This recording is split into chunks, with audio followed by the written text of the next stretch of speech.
Boa noite. Hoje a gente vai falar sobre as principais desigualdades sociais, tá? E a gente vai explicar o que é desigualdade social, né? Definir o termo, e depois a gente vai entender alguns termos que estão associados à desigualdade, certo? E aí, desigualdade social, ele é considerado, né, na sociedade contemporânea, ou seja, na nossa sociedade, um fenômeno que ocorre em todos os países e tem proporções diferentes, ou seja, intensidades diferentes. Mas o principal motivo que desencadeia a desigualdade, ou seja, a não igualdade entre as pessoas, é a má distribuição de renda de uma população. E aí, lembra, a distribuição de renda, ou seja, o, né, dinheiro, está associado a prestígio e a poder. Então, quem tem menos renda tem menos poder e menos prestígio, tá? E aí, isso, né, alguns autores falam que é uma situação contemporânea, mas na realidade, quando a gente olha para a história, né, dos seres humanos, todas as sociedades que a gente tem registro, existe esse processo de desigualdade. Mesmo aquelas caçadores-coletores que a gente diz que é um sistema de estratificação igualitário, até nelas ainda existe sim um perfil, ou seja, um grupo de pessoas que tem um pouco mais de poder e prestígio, tá? Hoje, na nossa sociedade, né, capitalismo, né, século XXI, essa má distribuição está relacionada, né? Essa diferença de poder está relacionada à moeda, ao dinheiro. Mas em outras sociedades isso era diferente, como a gente já falou. Estava relacionado à terra, estava relacionado ao número de escravos, estava relacionado à tecnologia, a saber navegar, ou ter uma arma, a saber fazer uma arma de fogo, certo? Então sempre existiu aí como se fosse, né, entre aspas, aí, um diferente tipo de moeda que diferenciavam as sociedades, diferenciavam as pessoas dentro da mesma sociedade. E aí essa má distribuição faz com que existam, né, muitas pessoas com pouco, certo? E poucas pessoas com muito. E isso desencadeia também as questões, né, de acesso à educação, saúde, segurança, tudo aquilo que a gente já vem discutindo ao longo do semestre. Só que, se vocês também lerem e virem ideologias, né, ideias do lado do conservador, ideias do lado de direita, tá? A gente observa que alguns pensadores, eles não veem que a distribuição da renda seria a solução, tá? Para que essa desigualdade fosse cessada, ou seja, não existisse, certo? Então, lembra, a gente vive numa sociedade que se parece com uma pirâmide, onde a base tem menos recurso, tá? Menos dinheiro, e o topo tem mais dinheiro, né? Mais renda. E aí o que acontece? Essa ideia dos conservadores é, se a gente distribui o dinheiro com a base, certo? O dinheiro, né, dos ricos aí, do topo, com a base, a gente vai ter igualdade, a gente teria um sentido assim, uma sociedade mais igual. Só que isso não seria bom para a economia, isso não seria bom para a geração de novas riquezas. O que é que eles apontam? Na realidade, a base deveria gerar suas próprias riquezas para que alcance a riqueza do que está em cima e a gente tenha uma igualdade, certo? Mantendo um nível superior e não tendo uma distribuição de renda e a gente acabar tendo um nível econômico inferior do que a gente vive, tá? Então, isso são perspectivas diferentes que existem, certo? Isso, Pedro. Bom. E aí, a desigualdade ela funciona, né? A desigualdade social, ou seja, a má distribuição da renda, ela funciona como um leque para as outras desigualdades. Então, normalmente, as desigualdades econômicas, elas estão associadas à desigualdade de raça, à desigualdade de classe, à desigualdade de gênero, tá? E aí acesso a todos os direitos sociais que o indivíduo deveria ter dentro do coletivo. Então, por exemplo, a gente vê que os homens, né, que as pessoas negras ganham menos que os brancos, que os homens ganham mais que as mulheres, que os homossexuais ganham menos do que os heterossexuais, certo? Pessoas de mais idade ganham menos do que pessoas de média idade, tá? E pessoas mais novas ganham menos do que pessoas de meia idade. Então a gente vê essa distribuição aí econômica também variando entre diversas categorias tá? Entre diversos grupos sociais. Mas, normalmente, certo? Quando se tem desigualdade social acentuada, como o exemplo do Brasil, existem fatores negativos associados. Que fatores negativos são esses? São guerra, de criminalidade, violência, desemprego, educação precária, certo? Falta de acesso de serviço de qualidade, né? Todos os serviços aí de saúde, segurança, moradia, tá? Então, países que realmente, se a gente for olhar, os países que apresentam essa desigualdade acelerada ou intensa, elas apresentam esses graus de fatores, né, de indicadores sociais mais negativos. Só que, óbvio, se a gente pegar uma sociedade, por exemplo, na África, né, alguma comunidade africana, provavelmente não vai ter tanta desigualdade ali. Só que ali, aquelas pessoas, elas vivem numa situação de miséria, por exemplo. Então, os índices não necessariamente são negativos em relação à violência, pode ser só em relação à questão de acesso à saúde ou acesso à educação, tá? E não ser necessariamente um estado ou uma nação violenta, tá? Mas, de regra, quanto maior a desigualdade, maior são esses fatores negativos em relação à sociedade, tá? E aí, lembra, de acordo com Karl Marx, a desigualdade social, ela é explicada, né, de acordo com as divisões de classes, que isso decorre da separação entre quem é proprietário do capital e quem não é proprietário do capital, tá? Então, a gente vê, no nosso caso, Brasil, a gente tem essa relação, certo? Onde o topo, né, as pessoas que são mais ricas, elas são proprietárias das empresas, elas são proprietárias, certo, das indústrias, enfim, do agronegócio, elas também estão na política. Já a massa em si, ela como não é proprietária, ela não tem renda, então normalmente ela não tem poder, e esse poder implica poder de decisão, tá? De tomada de decisão, de geração de políticas públicas, certo? E aí essa é uma situação da nossa sociedade, onde a gente vive numa situação de capitalismo, tá? Porque antes existia desigualdade social, mas estava decorrente de quem tinha terra, por exemplo, no período da Idade Média, né? Quem tinha terra, quem não tinha terra, e quem estava dentro da igreja, né? Que tinha poder, que tinha prestígio e também tinha riqueza, certo? Então, cada sociedade aí, na história, ela tem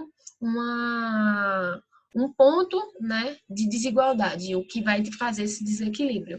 Mas na nossa seria entre quem é proprietário e quem não é proprietário do meio de produção, tá bom? E aí, entrando para alguns termos, eu tô falando, tá? Se vocês tiverem dúvidas, vocês vão falando. Só tô dando uma corridinha porque a gente tá um pouquinho atrasado, mas podem falar. A gente entra para o primeiro termo relacionado à desigualdade social, que é minoria.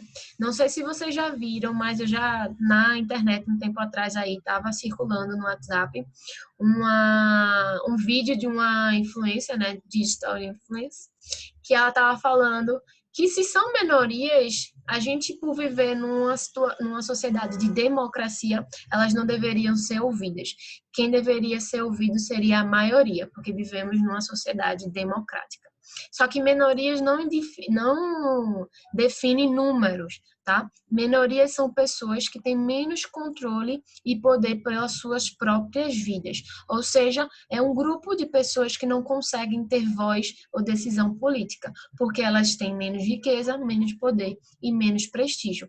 Ou seja, é a base da nossa pirâmide. E a base da nossa pirâmide é mais do que a maioria do que está no topo, certo? Então, minoria é a maioria numérica do Brasil, tá? E quem são esses grupos? São as pessoas homossexuais, são os judeus, são os, por exemplo, quem é negro, quem é obeso, mulheres grávidas, mães solo, tá? Deficientes, certo? De todos os tipos, né? Não só físicos, mas como deficiência cognitiva. Então, são pessoas que têm menos poder. Por que eu digo que têm menos poder? Por exemplo, a gente no Brasil não existe uma lei que proíba, que classifique a homofobia como um crime. Por que não tem? Porque não foi criada pelo Senado, ou não foi votada pelo Senado. E aí, eu digo Senado ou Congresso, né? Tanto os deputados como os senadores. E aí, o que acontece? Todo mundo que comete violência contra os homossexuais não é punido. Tá?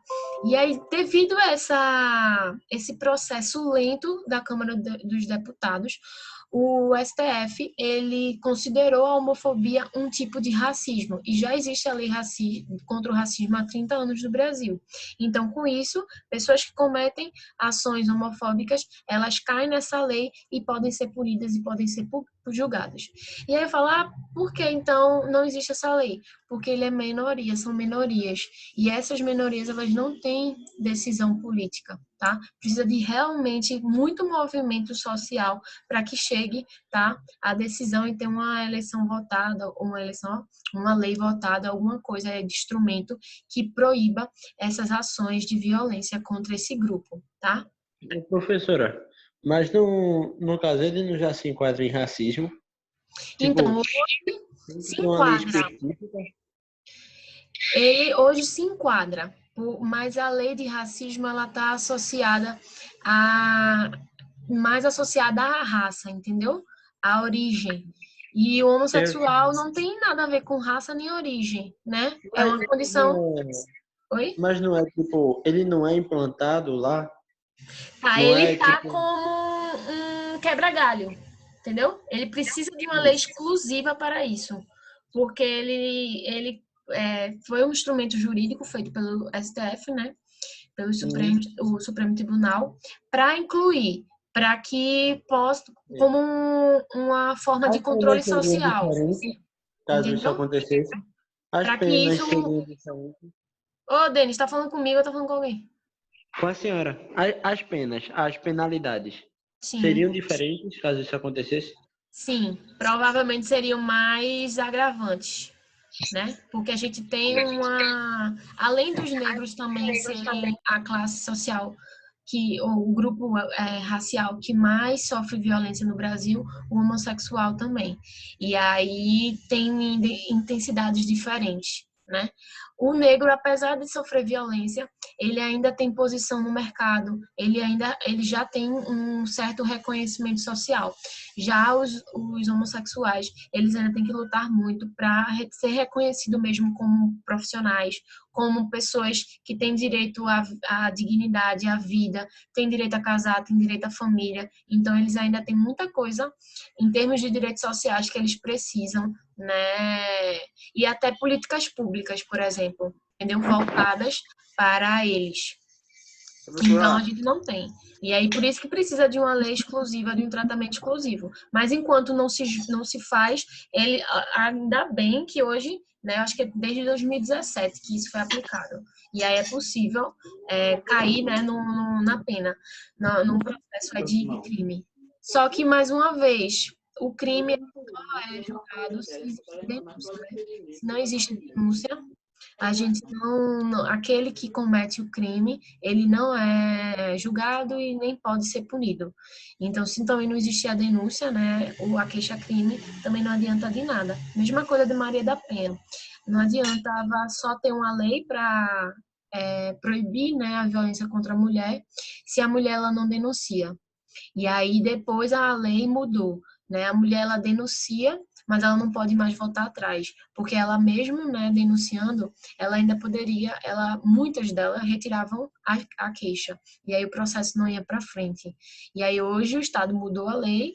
E aí a gente pode, essa mulher ela faz a denúncia, ou uma pessoa, um vizinho, enfim, alguma pessoa faz a denúncia, e aquela denúncia ela não pode ser mais retirada, certo? Então a mesma coisa, a gente alguns instrumentos sociais que a gente viu, a lei faz como uma espécie de controle social, mas mesmo assim ela não barra o comportamento, né? O comportamento ele está muito mais associado à socialização, ou seja, a forma como aquele indivíduo ele foi criado. Então a violência doméstica está relacionado muito mais a como o homem ele foi criado, né? Principalmente no Brasil, entendeu? Procurar. Não. Naquela hora que a senhora ia falar sobre não sei o que tá rolando no WhatsApp. A senhora poderia repetir, que eu não escutei não, que tava botando minha gata pra fora. Que tinha uma menina que ela é digital influencer. E aí ela tava falando que eu acho que era algum movimento de minoria, que eu não sei quem era, não sei se eram os homossexuais ou se eram os negros, eu não sei, não lembro o que era. Mas saiu na internet, no Instagram, né? O povo repostando a mensagem dela, ironizando com a cara dela, porque ela não entendia que minoria era um grupo de pessoas que tinham menos poder. Ela imaginava que minoria era a parcela menor da população, entendeu? E aí, por a gente estar vivendo um Estado democrático, então, se é Estado democrático, quem decide, né, as coisas é a maioria. Então, quando ela leu minoria, ela imaginou que era um grupo muito pequeno que queria ter voz, né, que queria mandar na maioria. Só que minoria não é numérico. Minoria aí são pessoas que têm menos poder, né, menos riqueza e menos prestígio. E ela é a nossa base, o grosso mesmo da nossa população, tá? E eu digo isso também devido à reflexão e como a gente pode olhar. Isso também é visto na política, onde a gente vê que a maioria são homens héteros e brancos. A gente vê isso também nas instituições, nas outras instituições, como nas empresas. Então, a gente vê que a maioria dos gestores são homens brancos e héteros, tá? Então, de fato, esse grupo, né, é um grupo privilegiado e os homens, na realidade, eles têm que entender essa posição de privilégio, certo? E a gente precisa discutir como sociedade uma forma de diminuir essa desigualdade, tá? Essa desigualdade hoje é muito menor do que anteriormente, né? Se a gente comparar aí 30 anos atrás, isso era muito mais acentuado. Hoje a gente já tem um espaço aí de conversa e de mudança social melhor, mas ainda assim a gente vive numa situação onde muitos são vulneráveis, né? Recebem a violência só porque é homossexual ou recebem uma violência como o caso dos 2 meninos que foram mortos por ação policial na favela do Rio, né? Essa semana. São dois meninos negros, jovens, né? E aí a gente tem essa associação de que, fato, o homem negro, o menino negro, jovem negro, ele recebe mais violência no Brasil, certo? Diz, Rafa. Rafael, levantou a mão aí.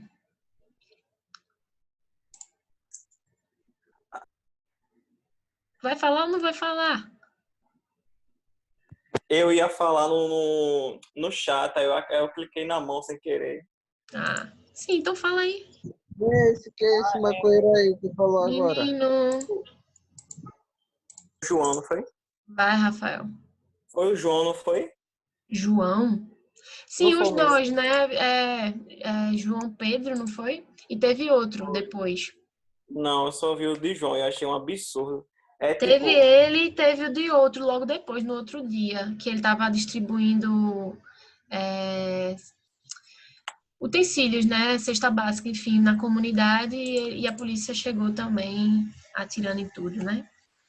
professora, é porque engraçado é que as pessoas falam, né? Ah, mas você não é policial para saber como é ser linha de frente. Mas, poxa, será que vai ser sempre assim?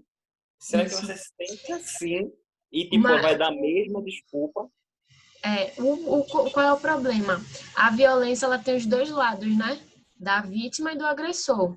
Só que nesse caso, a gente pode considerar o agressor não o policial, mas o Estado. E eu digo Estado, nós como sociedade, entendeu? Porque o policial também é vítima desse sistema de confronto, onde o policial ele recebe ordem que ele tem que já chegar desse jeito, ou ele não é treinado, ele não é instruído, ele é mal pago, né? Mal treinado mesmo, e aí ele não sabe como agir, age como instinto. E aí a gente tem essas questões de preconceito associado, entendeu? O policial também é vítima, né, do sistema. Tirando os milicianos, né? Tirando esses que são criminosos, os outros, eles são vítimas também dessa que eles chamam de violência do confronto, entendeu? É você colocar duas pessoas, duas classes sociais, o favelado, né, o pobre, junto, confrontando com a milícia, ou a milícia não, com os militares. E aí o que a gente se questiona é, por que a polícia entra desse jeito numa favela? Ah, para combater o tráfico de drogas. Beleza. Mas quem é que consome esse tráfico de drogas? É a própria comunidade ou a classe média, né? E a classe média e a classe alta. Existe o consumidor não está na favela, né? O grosso consumidor não está na favela. E o consumo e o tráfico de droga também existe nos bairros chiques, né? Nos bairros de classe média alta aí. E a polícia não Pois é. entra do mesmo jeito nesses bairros, né? Não invade uma festa e vai matando todo mundo, né? Atirando todo mundo que vê. Quando eu estudava lá na Rural, aí tinha as caloradas, né? Aí a turma Uhum. sempre ficava com cara feia quando vinha os meninos, assim, da Comunidade, né? de Casa dos Dois Irmãos. Uhum. Só que, o incrível que pareça, as drogas entravam das meninas que, tipo, se a senhora visse bolsa de ouro, relógio de ouro, brinco, uma elite da faculdade chegava com êxtase, com droga, Pois com é. tudo lá. E, tipo, era tudo normal. Mas se passasse um pirraia, assim, negro mesmo, esses maloqueiros, assim, da comunidade. Mal vestido, né? Mal vestido, era o maior medo. Mas os outros, oxe, meu Deus do céu, era compartilhado. Pois Aí é. tu vai me dizer que quando tu vê o playboy na rua, numa moto sem o cano, aí tu olha assim e fala, opa, vou ficar de boa, ó, vou continuar mexendo no celular. Caramba, meu filho. Até eu. Não, filhote, o que eu quis dizer é que a visão de uma pessoa assim que entra na faculdade com um vestido, uma coisa, é tipo normal, mas quem não entra é top. Então, e isso é o que a gente vai falar agora, de preconceito e estereótipo, tá? O preconceito é você pré-julgar. Então, o que Denis falou, que passa um maloqueiro, que ele já jogou uma palavra, né? Já deu um adjetivo aí pra ele, maloqueiro. Já julgou. Já Maloca. maloca. Então, é pré-julgamento, né? Você já tá com uma ideia, você já faz como eu posso fazer? Um raciocínio lógico de quem é aquela pessoa. Então, é o preconceito. E aí que a gente vê, o preconceito, ele é você já olhar para alguém, você já pensa, já age e já sente. Ah, eu já sinto medo, eu já sinto pavor, eu já sinto desejo, certo? O que é que você sente, o que você Mas a senhora não acha? Sim, desculpa, termine para eu falar. E aí, então, esse é uma atitude que você tem, né, predispor, que já tem predisposição a determinadas pessoas. Então, eu falo que, por exemplo, quando você está numa festa, numa balada, você está paquerando, você já passa o olho e você já visualiza pessoas que são do seu interesse por perfil, né, só por você olhar. E aí, esse interesse já é um preconceito que você está fazendo, certo? E as outras que você olha, que você observa e não lhe chamam, né, atenção, não lhe chamam interesse, você não tem interesse por ela, isso também é preconceito. Então, o preconceito ele pode vir do lado negativo, também pode vir do lado positivo. Então, quando passa um maloca, né, que você já está julgando que ele é maloqueiro, certo? Mas quando passa um homem negro de camiseta, de bicicleta na rua, essas características que eu estou citando, homem negro de camiseta ou sem camiseta, certo? De bicicleta, isso você já estereotipa, né, dizendo que ele é um assaltante, ele é um criminoso, tá? Então você já faz um preconceito e você diz que essas características fazem parte do estereótipo, ou seja, faz parte da categoria de todo criminoso, entendeu? Isso é de forma negativa. Mas quando você vê um homem branco, de terno e gravata, você acha que ele é um empresário, você acha que ele é um homem bem-sucedido, mas pode ser um criminoso tão quanto o outro, só que aí ele é um criminoso, por exemplo, de colarinho branco. O outro é criminoso de roubar celular, né, fazer um furto de celular. Então, você também está de preconceito de forma positiva. Você está colocando o outro numa situação de privilégio e você está colocando o outro numa situação de vulnerabilidade. Entendeu?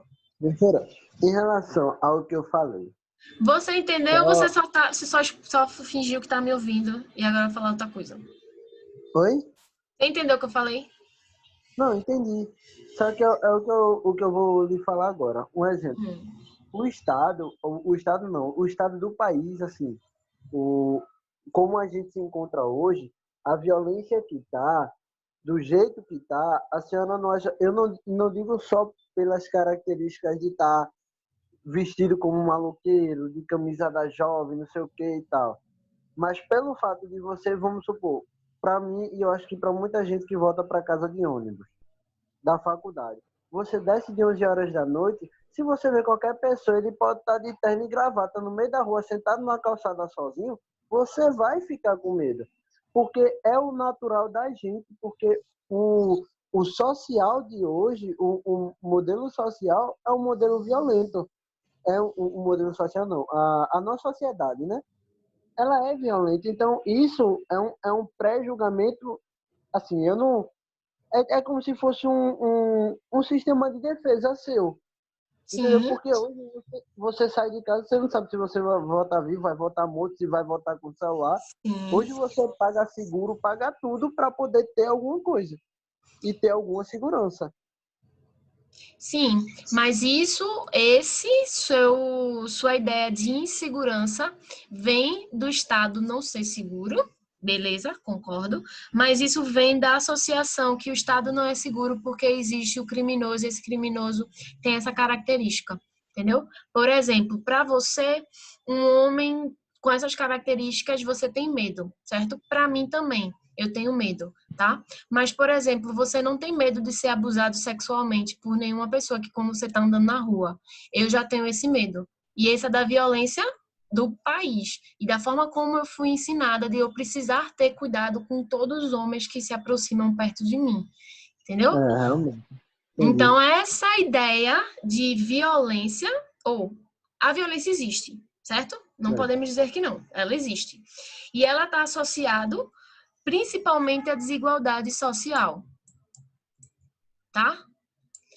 Principalmente a desigualdade social e principalmente como as pessoas são educadas, como elas são ensinadas. Eu, por exemplo, fui ensinada a achar que todo homem vai cometer alguma violência contra mim, certo? Então, na minha forma como eu estou andando na rua, toda vez que eu encontro um homem, eu fico travada, certo? Por ter sido ensinada. Isso não é porque eu sofri violência, é porque eu fui ensinada que todo homem ele é preguiçoso, ele é perigoso para uma mulher, certo? Porque na sociedade brasileira as mulheres sofrem violência do homem, tá? E principalmente, né, não é do homem que está fora de casa, é o homem que está dentro de casa, certo? Do processo de cultura, tá? Essa violência, ela é cultural e ela surge, né, do processo cultural, mas também surge da má distribuição, onde a gente sabe que os negros no Brasil, eles têm menos acesso à educação. Tendo menos acesso à educação, tem menos acesso a possibilidades de ganhar bem, de ter uma qualidade de vida. E aí, por ele não conseguir se formar, não ter uma profissionalização, né, não se tornar profissional, o que resta para ele, né, rodar a economia? A criminalidade. E aí ele vai para o tráfico de drogas, enfim, vai cometer crimes, né? E esse crime, ele só surge, no caso das drogas, porque existe um cliente. E quem é esse cliente? Esses aqui, que cometem violência contra eles, certo? Então a gente fica nessa alimentação aí contra um tráfico, sendo que quem consome é o rico, quem consome é a classe média. E aí vamos afastar, vamos gerar violência ainda mais contra essas pessoas, tá? Quem levantou a mão aí, vai falando. Mari, Diz. Oferta e demanda, exatamente. Vai, fala, Léo. olha, é porque eu pego as coisas bem no... Eu peguei uma frase que tu falou aí, eu não acho que eu entendi direito. E tem um olhar, e essa pessoa não me tem um interesse, seja lá de que for, isso já é um preconceito?